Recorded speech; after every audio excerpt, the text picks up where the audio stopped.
तो आखिरकार 6 दिनों के बाद विश्व टेस्ट चैंपियनशिप का विजेता हमें मिल ही गया। न्यूजीलैंड को बहुत बहुत बधाई। ऐसा लगा कि उन्होंने 2019 के फाइनल के जितने भी भूत थे उन्हें भगा दिया।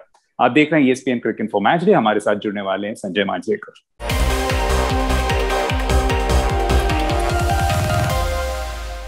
संजय, शुरू करते हैं जरूर न्यूजीलैंड को बधाई देके कि विश्व टेस्ट चैंपियनशिप का खिताब उन्होंने जीता है।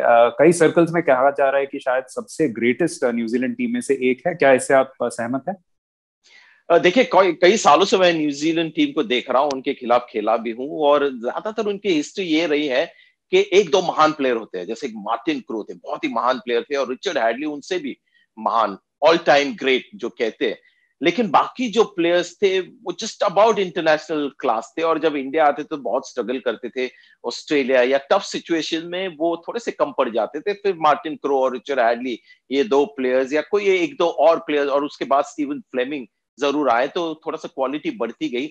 लेकिन इस टीम में और इस मैच के पहले में जब मैं रिसर्च कर रहा था, उनके सबके नंबर्स और स्टैट्स देख रहा था, टॉम लेथम से लेके लास्ट तक, एंड तक, उनके फास्ट बॉलर सबके रिकॉर्ड्स इतने इंप्रेसिव है। तो ये पहली बार हम देख रहे हैं कि न्यूजीलैंड टीम में वर्ल्ड क्लास प्लेयर्स की जो जो नंबर है, जो गिनती है, वो बहुत ज्यादा है।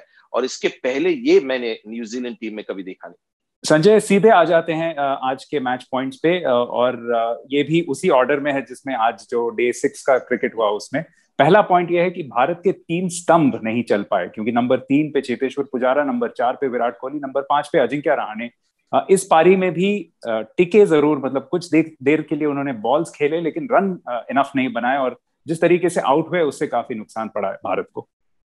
जी, और मैं फिर से वही चीज दोहराना नहीं चाह रहा हूं, क्योंकि बहुत बार मैं बोल चुका हूं इस सीरीज के दौरान कि जो तकनीक भारतीय बल्लेबाजों ने अपनाई, जो फ्रंट फुट की तकनीक थी कि क्रीज के बाहर खड़े रहकर एक लंबा पैर निकाले, और जो भी गेंद कैसी भी हो फ्रंट फुट पे ही खेलने की कोशिश करे, उसके वजह से थोड़े रन मेकिंग अपॉर्चुनिटीज कम हो गए। विराट कोहली एक लंबा पैर निकालते, लेकिन पुजारा छोटा सा, और अजिंक्य रहाणे भी। और वहां मुझे लगता है उसकी वजह से पुजारा को भी थोड़ी सी दिक्कत हो गई। काफी देर तक डटे रहे, रन नहीं बने, तो वो भी थोड़ा सा प्ले हो रहा था। बड़ा स्टेज भी था, तो उसके वजह से थोड़ा मुझे लगता है दोनों टीमों में बल्लेबाज ओवर कॉशियस भी थे। और विराट कोहली के लिए ऐसी गेंद थी कि जे एक कहता है ना, आउट ऑफ कंट्रोल, वो उस गेंद के पीछे लग गए, क्योंकि फ्रंट फुट पे वापस जाने की कोशिश कर रहे थे। लेकिन बहुत बढ़िया गेंद थी काइल जेमिसन की। और अजिंक्य रहाणे की जो बात मैं पिछले बहुत सालों से देख रहा हूँ, वो फिर से दोहराई है कि अलग अलग तरीके से आउट हो रहे हैं, और आज down the leg side out हुए। चलिए दूसरे पॉइंट पे आ जाते हैं, क्योंकि आज की शाम रही कीवी सीमर्स के नाम। बहुत जबरदस्त बोलिंग, और बिल्कुल एक गुच्छे में बोलिंग। और ये भी गौरतलब है संजय कि पिछले जो 6 पारियां खेली हैं भारत ने न्यूजीलैंड के खिलाफ, उनमें सिर्फ 202 बार पार किया है। तो ये बताता है कि ये जो संतुलन है इस न्यूजीलैंड पेस अटैक में, सीम अटैक में, इसको संभाल नहीं पा रही है भारत। देखिए, यही संतुलन अगर वो इंडियन पिचेस पे दिखाएंगे तो 500 रन बनेंगे। ये एक बहुत एक खास बात है टेस्ट क्रिकेट की। और हम कई बार भूल जाते हैं कि अगर test cricket India New Zealand India में हो और न्यूजीलैंड में हो, तो बहुत फर्क पड़ जाता है हर चीज में। और न्यूजीलैंड में वही हालत वही थी कि स्विंगिंग कंडीशंस थे, और इनके जो बॉलर्स है वो इसी पिचेस पे, इसी माहौल में बड़े हुए हैं, तो उनको पता है कि बॉल को सिर्फ आगे रखना है और स्विंग कराना है। कॉलिन द ग्रांडहोम जैसे एक स्लो सीमर हर टेस्ट मैच न्यूजीलैंड के लिए खेलते। जब टेस्ट मैच न्यूजीलैंड में होती है, तो इंग्लैंड में जब ये फाइनल अनाउंस हुआ, तो कंडीशंस को लेकर हमेशा एक एडवांटेज न्यूजीलैंड के पास था, क्योंकि उनके पास जो बॉलिंग थी वो नेचुरली इस कंडीशंस को सूट करने वाली थी।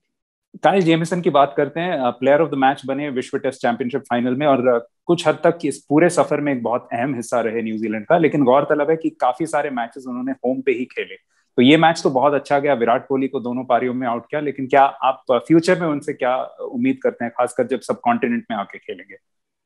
इनके लिए बहुत ही बढ़िया ये मैच रहा। 7 विकेट उन्होंने इस मैच में लिए। उसमें ऋषभ पंत को भी आउट किया है, विराट कोहली को भी 2 बार आउट किया, रोहित शर्मा को आउट किया, पुजारा को आउट किया। तो कंट्रीब्यूशन बहुत ही बढ़िया था। और जो छोटा करियर है वो बहुत ही बढ़िया चल रहा है। शायद उनका एवरेज अब 12 का कुछ एवरेज है। लेकिन पिचेस उनको सूट होने वाले पिचेस पे अब तक गेंदबाजी की है। लेकिन ये जो युवा खिलाड़ी है, इंडिया में आए हैं, IPL खेले हैं, T20 क्रिकेट, जो वो ज्यादा खेले नहीं, लेकिन जिस तरह से उन्होंने अडेप्ट किया T20 फॉर्मेट को और इंडियन पिचेस को, तो ये दिखाता है ये क्विक लर्नर भी है, अडेप्ट करने वाले खिलाड़ी है, तो इनसे फिर ज्यादा आप उम्मीद रख सकते हैं।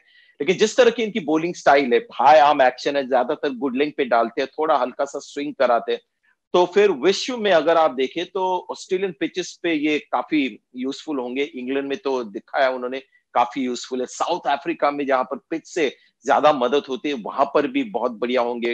होम कंडीशंस में तो है ही, चैलेंज होगा थोड़ा सा सब कॉन्टिनेंट में जैसे होता है मोस्ट फास्ट बॉलर्स को। चलिए तीसरे पॉइंट पे आ जाते हैं। वाह विलियमसन, क्या जबरदस्त पारियां खेली दोनों ही पारी में। पहले में 49 पे आउट हो गए थे, लेकिन इस बार उन्होंने चेज को बखूबी निभाया।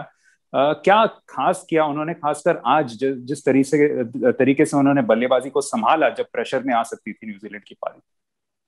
केन विलियम्स भी मुझे लगता है कि उसी प्रेशर में फंस गए थे जैसे बड़े बल्लेबाज विराट कोहली भी बहुत इस मैच में महान बल्लेबाज खेल रहे थे, लेकिन सब मुझे लगता है कि वर्ल्ड टेस्ट चैंपियनशिप फाइनल और क्योंकि एक ही टेस्ट मैच था, कहीं ना कहीं सब मुझे लगता है थोड़ा सा ज्यादा कॉशियस थे। तो पहले इनिंग्स में केन विलियमसन ने बहुत ही एक डिफेंसिव पारी खेली, आउट हुए जब 49 पे तो बहुत निराश थे, लेकिन सेकेंड इनिंग्स में उसी तरह की पारी की जरूरत थी क्योंकि लक्ष्य बड़ा नहीं था। और अंत में जब लक्ष्य के करीब आ गए तो आपने देखा कि पिच में इतनी कुछ दिक्कतें नहीं थी कि स्कोरिंग करना मुश्किल है, क्योंकि जब प्रेशर थोड़ा सा कम हो गया, लक्ष्य के नजदीक आ गए, तो फटाफट आपको केन विलियमसन के अच्छे शॉट्स भी देखने को मिल गए। और ये खासियत है एक कप्तान की और एक महान बल्लेबाज की कि ऐसे प्रेशर मैच में अंत तक टीम को लेके जाना और जिताना, ये एक चैंपियन बल्लेबाज की निशानी है। चौथे पॉइंट में संजय, आपने जो प्रीव्यू में भी कहा था और खासकर पहले दिन के वॉशआउट के बाद भी ये बात छिड़ी थी कि क्या भारत को चौथे सीमर की कमी खलेगी। क्योंकि आज जरूर मेहनत बहुत की, इंडियन बॉलर्स ने काफी अच्छी गेंदबाजी भी की, अश्विन ने भी 2 विकेट झटकाए, लेकिन क्या कल के प्रयास के बाद भारत के 3 सीमर्स बहुत ज्यादा टायर्ड थे? क्या यहाँ पे एक और सीमर होने से काफी फायदा मिलता भारत को? 3 सीमर्स मुझे लगता है कि काफी थे और अश्विन एक स्पिनर काफी था, क्योंकि पिच में काफी मदद थी। तो ऐसे नहीं कि बहुत मेहनत करनी पड़ती, क्योंकि शॉर्ट स्पेल्स देख के और अश्विन को स्पिनर के रूप में अगर यूज करते तो मैनेज कर सकते थे। तीन जो कॉम्बिनेशन था उसमें थोड़ा सा मेरा विचार अलग था, क्योंकि न्यूजीलैंड में हमने देखा कि इंडियन बॉलर्स के पास कोई स्विंग जो बॉलर होता है आगे डाल के स्विंग करने वाला, सऊदी जैसे ऐसे बॉलर इन कंडीशन में ज्यादा फायदेमंद होते हैं, और वो भारत के पास कोई उपाय नहीं था। मोहम्मद शामी ने थोड़ा बहुत स्विंग किया फर्स्ट इनिंग्स में, लेकिन अगर मोहम्मद सिराज या कोई स्विंग बॉलर अगर होता तो एक अलग मुझे लगता है कि एक चैलेंज मिल जाता। और ये भी उम्मीद किसी ने नहीं की थी कि बुमराह इतने इनइफेक्टिव लगेंगे। लेकिन सबसे बड़ी बात यह है कि आपने जाडेजा को खिलाया उनकी बल्लेबाजी के लिए, अगर उनको अपनी गेंदबाजी के लिए खिलाते तो मैं सोचता कि शायद अच्छा निर्णय है, शायद उनको लग रहा है कि पिच टर्नर होगा, लेकिन उनको लिया बल्लेबाजी थोड़ी मजबूत करने के लिए, और ये रणनीति मुझे लगता है कि बहुत गलत है। चलिए आखिरी पॉइंट पे यही बात करेंगे, उल्लेख करेंगे, अंडर अचीवर्स तो नहीं लेकिन अंडर डॉग्स हमेशा रहे हैं न्यूजीलैंड, और आखिरकार उन्होंने पहला विश्व टेस्ट चैंपियनशिप जीत ही लिया है। आप फॉर्मेट से खुश हैं? क्या कुछ बदलाव देखना चाहेंगे? 2 क्वेश्चन या 2 सवाल जो मेरे जहन में आते हैं, एक शायद बेस्ट ऑफ 3 फाइनल्स अगर हो तो वो काफी अच्छा हो, और दूसरा शायद ऐसा कुछ किया जा सकता है कि अवे टेस्ट विंस के लिए आप ज्यादा पॉइंट्स दें, 40 के जगह हर टेस्ट के लिए 50 या 60 तक दे सकते हैं।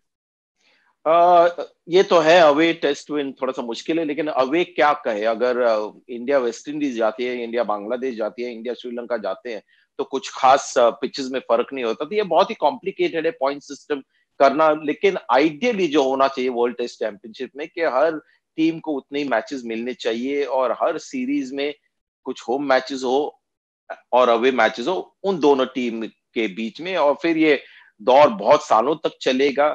और बेस्ट ऑफ 3 भी एक आइडियल सोल्यूशन है। ये सब आइडियल चीजें हैं जो सब चाहते कि ऐसा हो, लेकिन हो नहीं पाएगा। जी हाँ, वास्तविकता में यही है कि 2000 के बाद पहली बार किसी आईसीसी ट्रॉफी पे कब्जा किया है न्यूजीलैंड ने। उनको बहुत बहुत बधाई। आपका भी बहुत बहुत शुक्रिया संजय, और आप देख रहे थे ESPN क्रिक इन्फो मैच डे।